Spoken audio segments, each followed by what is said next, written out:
Oh, hello. What'd you think? Love it? Hate it? I was a big fan. I grinned ear to ear. So welcome to our talk about Dimensions in Danger, the Power Rangers Super Ninja Steel big anniversary episode 25 years ago today, guys.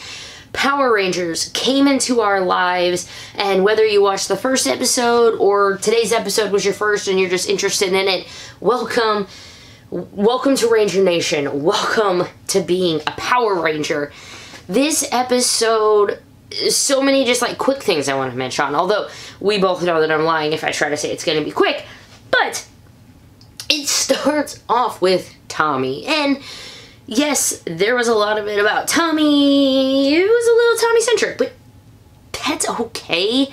The other characters held on their own. They had their own things they were doing, and they did use some Sentai movie footage. So whenever the Rangers split up, anything with Ninja Steel you saw that was from a movie, which, I mean, you gotta save some money somewhere, although some of the CGI was a little, maybe not as great as we're used to seeing in Power Rangers, but, you know, budget, guys, budget.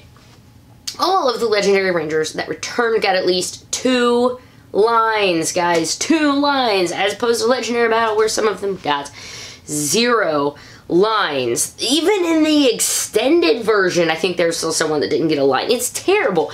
In this one, though, 2 lines per Ranger. I can't wait to go through and watch it again. I've only got to watch it once, so this is, again, the initial reaction, initial review of it. I'm sure there's going to be some things that I didn't catch. But we're going to start off with Tommy, and Tommy's in the black vehicle pulling into his house in Reeveside. I like how he's got like the backpack to him because he might still be teaching. You know, he is a doctor, and I'm sure he's still teaching high school science or something. But he's asking for JJ now, and then JJ yells back, "Dad!" So Tommy has a son. Tommy has a son named JJ. I'm gonna guess it's not Jason Jr. JJ is his son in, if you guys have been following, and in the comics at all, Boom Studios has a comic out called Soul of the Dragons coming out in December, and that is, if you're not familiar with anything in the comic news, it's Tommy's son, JJ, who is a member of, like, SPD, I think, goes missing, and Tommy has to go back out to find him. They toss that little nod in there. There's JJ. There's Tommy's son. I keep saying it, but I love when all of these dimensions and different areas of Rangers start to intermix.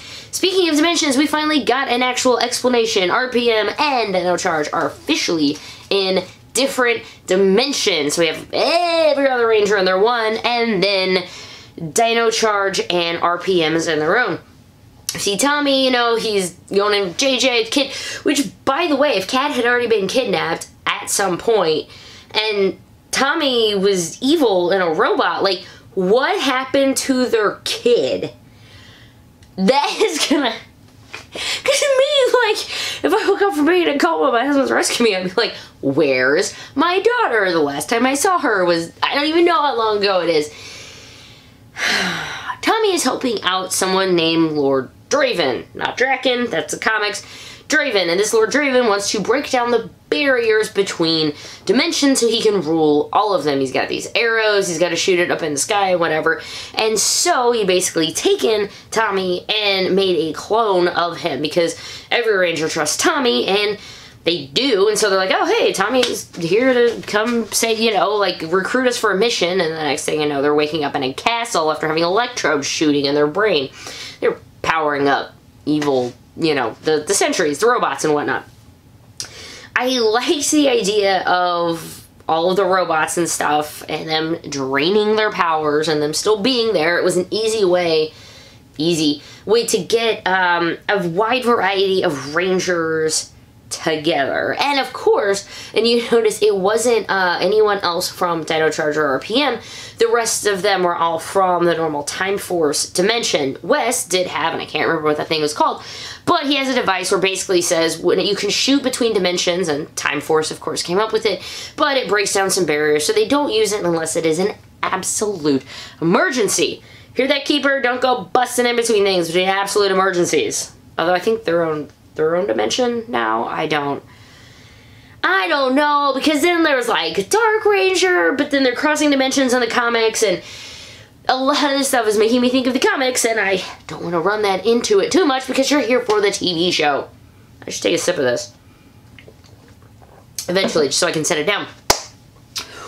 We had the Rangers and the mysterious cloaked figures showed back up again. I just realized Victor and Monty weren't in it at all. The Rangers, in fact, were barely even at school. They were there. Mick shows up and is like, someone's coming through, get here. Boom, episode starts. Within the first 10 minutes, you already had the plot, the bad guy, you had what was happening in the show, and it was already set up. Like, you knew the score. You knew what was happening within the first probably 10 minutes, which was great because it let them explore a little more. How do they fit so much? They fit a lot in a 22 or however many episode things it is, although there's still rumors, I guess, that there could be an extended version, but I honestly have never heard that actually be confirmed, so I don't know.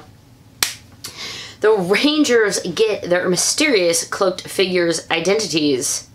Wes Collins, Red Time Force Ranger. Gemma, Boom Time, whatever, RPM, Silver, Ranger Operator Series Silver from RPM, and of course, Coda McBronto Burger Face from Dino Charge. Those are the Rangers, and they come to get them and say they're in the, was it the anti-world? That's what I get for not even taking notes, guys. And again, I've only watched it once as it aired live, so I think it was the anti-world. Wes shoots them all into the anti-world to get where the Rangers are going to be. Now, as Lord Draven and everyone's in there, they didn't know that Tommy had the invisibility powers with the Dino Gem, so they had him, he was in his, like, Dino, whatever. Those were the powers they were stealing. Wham-bum. He kind of wakes up and escapes the invisibility, meets up with the rest of the Rangers, and helps lead the attack. Tommy and the veteran Rangers going to rescue all of the Rangers being held with their whatever's going into robots. Ninja Steel Rangers going to fight Lord Draven, which works out well because they used some of the Sentai footage, which helped save them some money. Save the money wherever you can, guys. Put it into something else, such as all of the salaries for all the legendary Rangers you had come back. Thank you. Thank you. It was, I'm just happy. I'm just happy, guys. And it's hard for me to process just watching an episode of Power Rangers like that and just coming out just with this huge grin on my face. It's a good feeling. I digress. Veteran Rangers, kick butt, take names, rescue everyone while the Ninja Steel Rangers are continuing their battle. There's a thing with Lord Draven shooting arrows into the sky to break down the barriers. He shot one, he shot two. They're all fighting. We didn't get a big roll call. It was more of a, like, ninja spin, and then all the Rangers kind of, like, did a motion. So it was a very quick morph. I wish there could have been, like, a roll call or anything like that, but I'm sure due to time, and hey, at least he gave us some more plot, and I would rather gladly get rid of the roll call if it meant that, again, all of the legendary Rangers, all the past returning Rangers got at least 2 lines. That is right, they all got one whenever they were first helped out. They all kind of just got like a quick one-liner, and then again at the end of the episode. At least they got something, they all got a little shot, they got to morph, they got to fight, they got to show why being a Power Ranger, you never give up. I'm going to have to rewatch this episode a lot more times to fully get my brain wrapped around everything that just happened, and I hope you guys really enjoyed it too. Woo! While Draven was destroyed, they did make sure to make him big. Madame Odious did. She was, I guess, the one working with him, or yada yada. She was kind of in it, but basically they made Lord Draven grow. Now they're in this alternate dimension where I guess they don't have any Zords other than Tommy, but look, we're not really going to get it.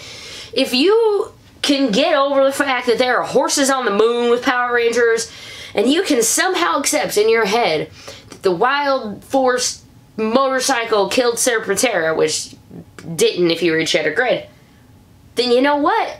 Tommy's Falcon Zord can swoop in out of nowhere. Lord Draven's fighting the third, and finally erupts the sky, and they're all like, no, what do we do? Tommy calls forth the freaking Falcon Zord.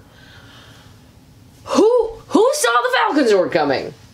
Clearly not me or anyone else on Twitter, because they just blew up. It was great. Falcon Zord swoops in. Tommy's got this nice, like, oh, Falcon Zord swoops and he grabs the arrow. He's like, everyone fire! You just get this shit, all the Rangers, and Tommy flings the arrow into Lord Draven. Boom! Explosions, confetti, Draven is no more. During the whole course of the battle, of course, they took care of his army, destroyed all of his machinery, so, I mean, that's probably the end of him, though why could it ever be? Bring him back in 5 more years, that's fine.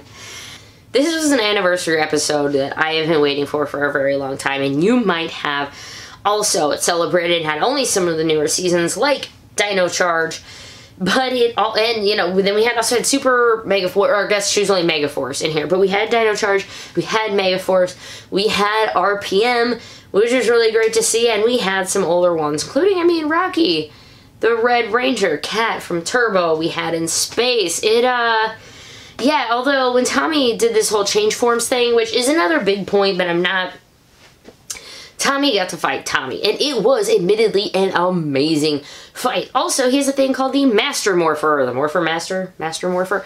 It lets him pick and choose between his powers, as long as it's not Turbo, because he never ever uses Turbo. In theory, yes, TJ he gave them away to TJ, but the powers are still active, and TJ wasn't even using them. TJ was using blue in space powers. It's good to see him back. I mean, it's cool that they got, like, TJ back for these. It was just good. Man, it was just good. And now I'm going to get this, and I'm going to try to get this going and get it up. It's Tuesday, man. Tuesday night. On a quick personal note, today is also my channel's 1-year anniversary. I'm starting some giveaways on Twitter. So go ahead and follow me at Ranger_Liz if you want to get in on them. But thank you so much. This was probably the best Power Ranger gift anyone could have gotten me, was this amazing anniversary episode.